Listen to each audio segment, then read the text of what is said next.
right, so right here, what we have is that we're going down this lane. Okay, we got lane position 1, 2, and 3. Lane position 1, 2, and 3. So we're moving. You know, we're doing our thing. Not a big deal. Right now, everything is copacetic. All right, as soon as you see that, side of the vehicle. Let's go ahead and get my little pointer here. Side of the vehicle, this guy's wanting to merge. So when it comes to positioning yourself for safety, remember, we have 1, 2, and 3. For the best vision, you want to be in 1. For the best space cushion from any oncoming traffic, you're going to be in 1. This guy saw the hazard, and he decided to move, right? He decided to switch lanes to allow him. So us as motorcycle riders, why aren't we doing that too? Okay, we see this. The car driver saw it too, so he moved over. Why aren't we doing anything to the same aspect of that?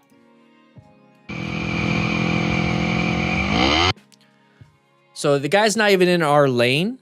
He's not even moving into it yet, okay? So he's not even there yet. Now, he's going to at some point, but we're already rev bombing, okay? We're already rev bombing. So we already perceived, and now we're reacting.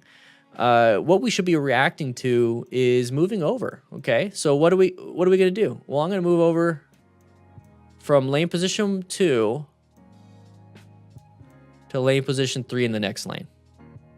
That's really all you have to do. This guy moved over. He probably moved over for you. You know, this guy right here, situationally aware, and then he's 360 situationally aware. Us as a motorcycle rider, we're like, no, this is our spot. This is us. You're not allowed to be in our lane now. No. You're supposed to see me. You're supposed to do this. We start to go through that, and it's now we're having ego play into how we ride. Okay, so what saved him? Okay, we were in lane position. Let's go ahead and go back to that. We were in lane position 2. Okay, we were right here. Now we're almost to lane position 3. We're almost there. Okay, we're almost in lane position 3 now. So the thing that saves our lives, the things that prevents and does a lot of these things is going to be moving and positioning ourselves for safety. So why aren't we just doing that in the first place? Why don't we just do that in the first place? Okay, it doesn't take a lot. It doesn't take a lot. Let's just move over.